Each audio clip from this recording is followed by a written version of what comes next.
हमारे व्यस्त जीवन में ईश्वर की आवाज़, अगुआ, नेता यानी प्रभावित करने वाला, जो प्रभावित करने की क्षमता रखता है, वही वास्तव में अगुआ और नेता है। ईश्वर चाहता है कि हम ईश्वर के प्रभाव का, उनके सद्गुणों का, उनके दिव्य स्तर का इस दुनिया में प्रभाव डालें। आज हम इस पर चिंतन करें। 7वां सामान्य सप्ताह 27 फरवरी 2025 बृहस्पतिवार। पहला पाठ प्रवक्ता ग्रंथ अध्याय 5 पद संख्याएं 1 से 10, मार्कुस का सुसमाचार अध्याय 9 पद संख्याएं 41 से 50 तक। दुनिया में मूलतः दो तरह के लोग हैं। एक छोटे स्तर पर प्रभावशाली लोग हैं जो अपना प्रभाव दूसरों पर छोड़ते हैं।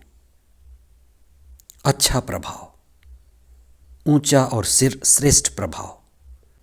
हम उन्हें ही अगुआ या नेता भी कहते हैं, जो दूसरे में प्रभाव डाले। वे सद्गुणों को, अच्छे गुणों को, श्रेष्ठ गुणों को जीकर दूसरों पर प्रभाव डालते हैं। और दूसरे वे हैं जो प्रभावित हैं, उनका अपना प्रभाव बहुत कम है, वे अभाव में हैं और वे अभाव में होकर प्रभावित होते हैं।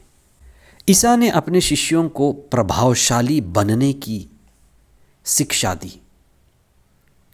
ईसा की सारी शिक्षा प्रभावशाली बनने की है। अपने प्रशिक्षण में ईसा ने कई बार नमक का उदाहरण लिया। ईसा के प्रदेश में उन दिनों में जब भी प्रभाव और अभाव की बात स्पष्ट करनी हो तो नमक एक बेहतर उदाहरण है। ईसा की भाषा में नमक मात्र नमक नहीं है, नमक एक स्तर है ऊंचाई का। नमक एक पैमाना है ऊंचे स्तर का। नमक एक व्यवस्था है, सुरक्षा है, बचाव है।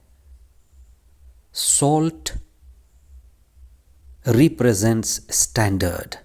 मसीही जीवन एक स्तर है, ऊंचाई का पैमाना है। प्रेम और आनंद में परिपूर्ण जीवन का एक पैमाना है। मसीही जीवन हमारे जीवन में एक बदलाव लाता है, स्तर को ऊंचा करता है हर तरह से।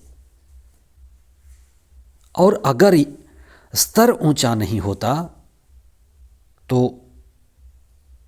मसीही जीवन ही अधूरा है।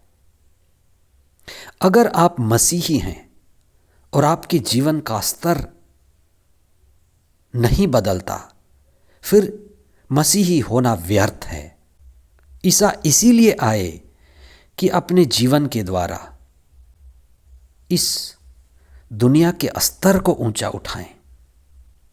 बदलाव जरूरी है अच्छाई के लिए, बदलाव जरूरी है सद्गुणों के लिए, बदलाव जरूरी है जिसमें दयालुता है, क्षमा है, करुणा है, जो हमारे मसीही जीवन के स्तर को ऊंचा उठाता है। कई बार लोग इसे पहचानते भी हैं, कई बार कहते भी हैं, अगर हम सच्चे मसीही हैं तो हम प्रभावशाली हैं। लेकिन अगर हम सच्चे मसीही नहीं हैं तो हमारा कोई प्रभाव नहीं है। हम प्रभाव के अभाव में हैं और प्रभावित हो रहे हैं। जब हमारा प्रभाव नहीं होता तो हम प्रभावित होते हैं। दुनिया में रहकर दुनिया से प्रभावित होते हैं, धन दौलत से प्रभावित होते हैं, सोने चांदी सुंदरता से प्रभावित होते हैं, रूप रंग से प्रभावित होते हैं। इसलिए जब हम मसीही हैं तो हम आत्मा केंद्रित जीवन जीते हैं, प्रकाश में होकर प्रकाश और दिव्यता के प्रभाव में होते हैं। इसलिए आज का पहला पाठ कहता है कि आप संसार के द्वारा प्रभावित न हों, धन संपत्ति बाहरी जगत इससे प्रभावित न हों, लेकिन मसीही जीवन जिए, मसीह के साथ जुड़े, प्रभु के साथ जुड़े और प्रभु की आत्मा में संचालित होकर इस संसार को प्रभावित करें। यही तो नमक पन बनाए रखना है, आत्मा द्वारा संचालित होना है। इसलिए आज आप देखें, क्या आप प्रभावशाली हैं, प्रभावित करने वाले हैं? आपके जीवन के द्वारा, आपकी उपस्थिति के द्वारा, आपकी वाणी के द्वारा प्रभाव डालना ही मसीही जीवन है। हम पवित्र आत्मा के द्वारा संचालित हों और पवित्र आत्मा का ही प्रभाव डालें। आमीन।